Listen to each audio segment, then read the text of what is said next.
नमस्कार बच्चों। आज हम पढ़ने और समझने वाले हैं क्लास 10th एसएसटी सामाजिक विज्ञान की वर्कशीट नंबर 46 यानी कार्यपत्रक संख्या 46 को।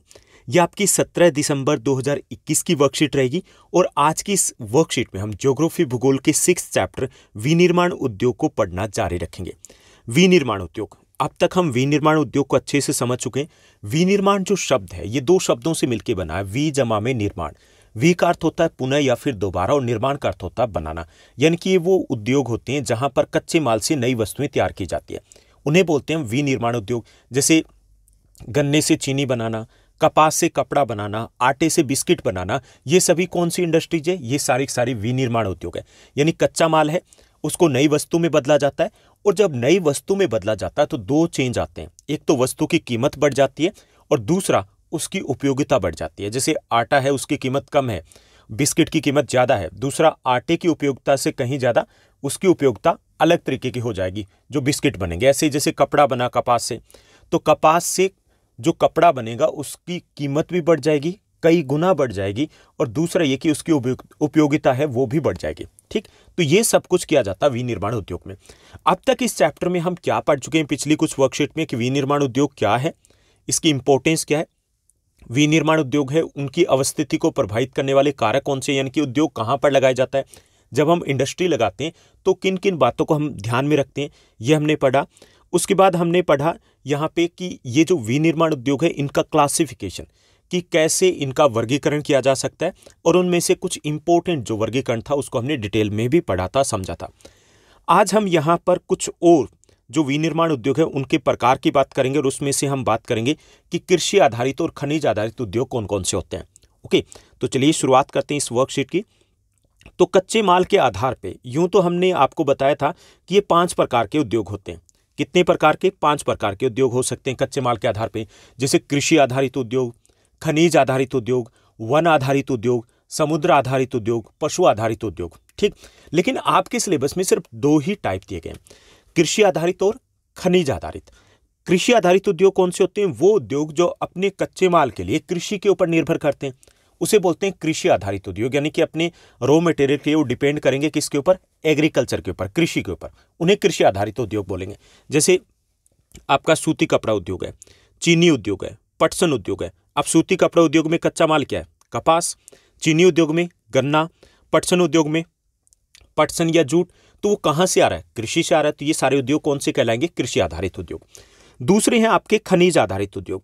खनिज आधारित उद्योग कौन से होते हैं? वे उद्योग जो अपने कच्चे माल के लिए खनिजों पर निर्भर करते हैं। ओके, कच्चे माल के लिए किसके ऊपर निर्भर करेंगे?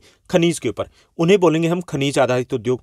जैसे लोहा इस्पात उद्योग है, कच्चा माल क्या है? लोहा क्या है? वो खुद खनिज है। ओके, एल्यूमिनियम उद्योग, इसका कच्चा माल क्या है? बॉक्साइट, खनिज है वो। ओके, रसायन उद्योग हो गया, उर्वरक उद्योग हो गया, सीमेंट उद्योग हो गया जो चूने पत्थर से बनेगा, मोटर गाड़ी उद्योग हो गया कि जो लोहा इस्पात के ऊपर निर्भर करता है। ऐसे ही जो आईटी इंडस्ट्री है या इलेक्ट्रॉनिक्स इंडस्ट्री है वो भी अपने कच्चे माल के लिए खनिजों के ऊपर निर्भर करते हैं। तो ये सारे कौन से उद्योग कहलाएंगे? ये आपके खनिज आधारित उद्योग कहलाएंगे। यानी कच्चे माल के आधार पर 2 प्रकार के उद्योग हैं आपके सिलेबस में, कृषि आधारित और खनिज आधारित।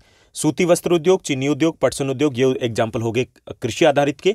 लोहा इस्पात उद्योग, सीमेंट उद्योग, एल्यूमिनियम उद्योग, मोटर गाड़ी उद्योग, ये सारे हो गए आपके खनिज आधारित उद्योग के एग्जाम्पल। अब थोड़ा सा डिटेल में हम समझेंगे जो हमारा सूती वस्त्र उद्योग है उसको।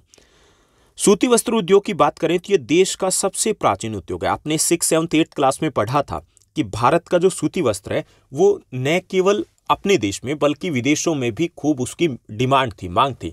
इवन इंग्लैंड में जब कारखाने लग गए थे तो भारतीय सूती वस्त्र को रोकने के लिए कि वहां पे सूती वस्त्र ना पहुंचे भारत का, इसके लिए कालिको एक्ट बनाना पड़ा था।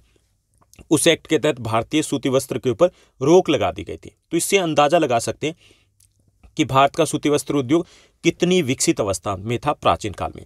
यहां पर हमें बात करनी सिर्फ उद्योग की, क्योंकि उस वक्त जो सूती वस्त्र बनता था वो हाथ से बनता था।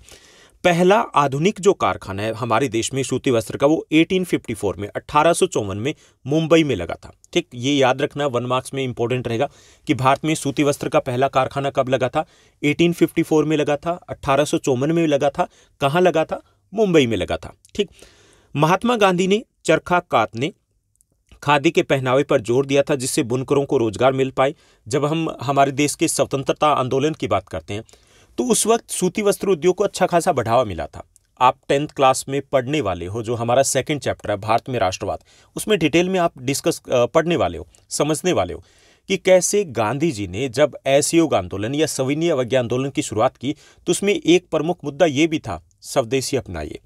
और स्वदेशी अपनाइए मतलब खादी पहनिए, देश के बने हुए कपड़े पहनिए, ये भी शामिल था। तो उस वक्त हमारे देश में उद्योगों को अच्छा खासा बढ़ावा मिला था। आरंभिक वर्षों की अगर बात करें तो सूती वस्त्र उद्योग महाराष्ट्र और गुजरात के कपास केंद्रों तक ही सीमित थे। अब भी बात करें तो ज्यादातर हमारा सूती वस्त्र उद्योग कहाँ है? महाराष्ट्र, गुजरात, मध्य प्रदेश का कुछ इलाका है वहां पर सीमित है, कुछ मिले तमिलनाडु में, तो यहीं पर है। अब ये क्वेश्चन आपका 5 मार्क्स का यहां से बनेगा इस चैप्टर में से कि सूती वस्त्र उद्योग मुंबई और अहमदाबाद के आसपास है, कारण बताइए। ये आपके 5 मार्क्स में कई बार रिपीट हो चुका, लास्ट 10 ईयर्स में अगर क्वेश्चन पेपर को चेक करोगे तो आपको पता चलेगा। तो इस बार भी ये हॉट क्वेश्चन में से एक रहने वाला है। तो इसके कई सारे कारण है कि वहीं पे क्यों है। पहला ये कि मुंबई और अहमदाबाद के आसपास का जो गुजरात महाराष्ट्र का इलाका आ जाता है, ये काली मिट्टी का इलाका है और यहाँ पर कपास का सर्वाधिक उत्पादन होता है, इसलिए कच्चा माल उपलब्ध है। कोई भी उद्योग कहाँ पर सेटअप किया जाएगा, सबसे इंपॉर्टेंट कारक होता है वो होता है कच्चा माल, क्योंकि उसी से बनेगा ना। मान लीजिए कि कपास उद्योग, हमें सूती वस्त्र उद्योग लगाना है, हम दिल्ली में सेट करें, अगर यहाँ पे कच्चा माल ही अवेलेबल नहीं है तो हम बनाएंगे कहाँ से कपड़ा? ओके, बाहर से मंगवाते हैं तो कॉस्ट ज़्यादा पड़ जाएगी। ठीक, तो वहाँ पर इस उद्योग के लगने का पहला बड़ा कारण है कि वहाँ पर कच्चा माल उपलब्ध है, यानी कि कपास उपलब्ध है। दूसरा, बाजार, वहाँ पर बाजार उपलब्ध है। बाजार मतलब आसपास का घनी जनसंख्या का इलाका है, तो वहाँ पर डिमांड भी अच्छी खासी है। ओके, तो एक ये चीज़ भी, फैक्टर भी ध्यान में रखना होता है कि जहाँ डिमांड होती है वहीं इंडस्ट्री लगेगी, क्योंकि डिमांड अगर बाजार पास में है तो इसका मतलब लागत कम होगी बाहर भेजने की और लाभ है, मुनाफा वो बढ़ जाता है। तीसरा कारण है परिवहन की सुविधा, कि वो जो पूरा इलाका है वो देश के कोने कोने से जुड़ा हुआ है, सड़क परिवहन से, रेल परिवहन से, ओके, और इसके साथ साथ पूरे विश्व से भी जुड़ा हुआ, जल परिवहन से, वायु परिवहन से, इसलिए वहां पर परिवहन की सुविधा भी उपलब्ध है, इसलिए भी ये उद्योग वहां पर ज्यादा विकसित हुआ है। तीसरा कारण है पत्तनों की समीपता, वहां पे कांडला बंदरगाह है, जैसे यहाँ पे अगर हम बात करें, ये जो इलाका है यहाँ पर मुंबई बंदरगाह आ गई। ठीक, मुंबई बंदरगाह के साथ साथ यहाँ पे आपका कांडला बंदरगाह है, वो भी अवेलेबल है। तो दोनों बंदरगाह, पत्तन जो है वो अवेलेबल है, इससे भी इसको लाभ मिलता है। मशीनों का आयात करना हो या फिर सूती कपड़े का निर्यात करना हो तो वो एडवांटेज यहाँ पर मिलता है, तो इसके कारण भी ये उद्योग यहाँ पर सेटअप हुआ है। इसके साथ श्रम की अगर बात की जाए तो सस्ते श्रमिक, ये एक क्योंकि बड़ा उद्योग है, बृहत उद्योग है, तो श्रमिकों की आवश्यकता पड़ती है हजारों में। तो ये घनी जनसंख्या वाला इलाका है, तो सस्ते श्रम भी आसानी से उपलब्ध है। इसके साथ साथ नमी युक्त जलवायु, इस उद्योग को नमी युक्त जलवायु की आवश्यकता होती है। अगर जलवायु नम होती है तो धागा बार बार नहीं टूटता, ओके, यानी कि कपड़ा बनाना आसान रहता है। तो यहाँ पे नमी युक्त जलवायु, क्योंकि तटीय इलाका है, इसलिए भी यहाँ पर उद्योग है वो ज़्यादा विकसित हुआ है। एक और कारण है वह प्रारंभिक संवेग, कि जहाँ पर पहला जो सूती वस्त्र का कारखाना था वो यहीं लगा था मुंबई में, तो जहाँ पर पहले शुरुआत हो जाए ज़्यादा चांसेस होते हैं कि बाद में उद्योग वहीं पे लगने शुरू हो जाते हैं और एक मार्केट बन जाती है। तो ये कारण रहेंगे, ये आपको अलग अलग लिखनी है और ये आपके 5 मार्क्स का क्वेश्चन बनेगा जो बहुत इंपॉर्टेंट रहेगा इस चैप्टर में से। तो ये सारे कारण हैं जिसके कारण ये उद्योग है मुंबई और अहमदाबाद के आसपास या गुजरात और महाराष्ट्र में ज़्यादा विकसित हुआ है, ज़्यादा डेवलप हुआ है। कताई कार्य की बात करें तो महाराष्ट्र, गुजरात, तमिलनाडु में केंद्रित है, लेकिन सूती, रेशम, जरी, कशीदाकारी, उसमें बुनाई की अगर बात की जाए तो ये ज़्यादा विकेंद्रीकृत है, यानी कि जो कपड़ा बनाया जाता है वो तो इन 3 स्टेट्स में ज़्यादा है। ओके, इनके अलावा चौथा स्टेट हम ले सकते हैं मध्य प्रदेश, लेकिन जो बुनाई का काम है वो देश के अलग अलग भागों में भी किया जाता है, क्योंकि वहाँ से कपड़ा बन करके बाकी हिस्सों में भेज दिया जाता है और वहाँ पर बुनाई का कार्य किया जाता है। मिलों की बात की जाए तो कुल मिलें हैं वो सबसे ज़्यादा है वो तमिलनाडु में है, ठीक, लेकिन उत्पादन सबसे ज़्यादा महाराष्ट्र और गुजरात में है, क्योंकि जो तमिलनाडु में है वहाँ जैसे कोयम्बटूर है तो 100 से ज़्यादा मिले अकेले कोयम्बटूर में, लेकिन वो मिले छोटी है तो उत्पादन वहाँ पर कम है। तो ये था हमारा कंटेंट। अब इसी पर बेस्ड रहेंगे 2 आसान से प्रश्न, चलिए उनको हल करते हैं। पहला हमारा प्रश्न दिया गया, सूती कपड़ा उद्योग पर एक नोट लिखिए। ओके, तो सूती वस्त्र उद्योग है वो भारत के सबसे प्राचीन और सबसे बड़े उद्योगों में से है। ये हमें एक कॉमन सेंटेंस है वो लिखना है, ये सबसे पुराना भी है, सबसे बड़ा उद्योग भी है।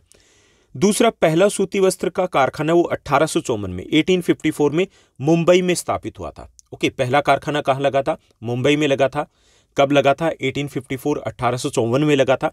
सूती वस्त्र के अधिकांश मिलें वो गुजरात और मुंबई के आसपास स्थित है, यानी गुजरात महाराष्ट्र में अहमदाबाद और मुंबई के आसपास है।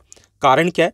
इसके कारण है यहाँ पे कच्चे माल की उपलब्धता है, बाजार है, परिवहन के साधन है, पतन की निकटता है, सस्ता श्रम है, नमीयुक्त जलवायु है। ओके, ये सारे कारण यहाँ पर बनते हैं जिसके कारण ये उद्योग यहीं पर ज़्यादा विकसित हुआ है। तो ये हो गया सूती वस्त्र उद्योग पर एक नोट। उसके बाद दूसरा हमारा प्रश्न दिया गया कि खनिज आधारित उद्योगों का वर्णन कीजिए। तो डिटेल में वर्णन नहीं करना है, क्योंकि डिटेल में करेंगे तो आधी बुक यहाँ पे हमें प्रिंट करनी पड़ेगी, टाइप करनी पड़ेगी। हमें सिर्फ एग्जाम्पल देने हैं। तो खनिज आधारित उद्योग कौन से होते हैं? जो उद्योग अपने कच्चे माल के लिए खनिजों पर निर्भर करते हैं उन्हें बोलते हैं हम खनिज आधारित उद्योग। ठीक, कौन कौन से आते हैं? लोहा इस्पात उद्योग हो गया, सीमेंट उद्योग हो गया, रसायन उद्योग हो गया, एल्यूमिनियम उद्योग हो गया। तो ये सारे खनिज आधारित उद्योग है, क्योंकि इनका कच्चा माल है वो खनिजों से प्राप्त होता है।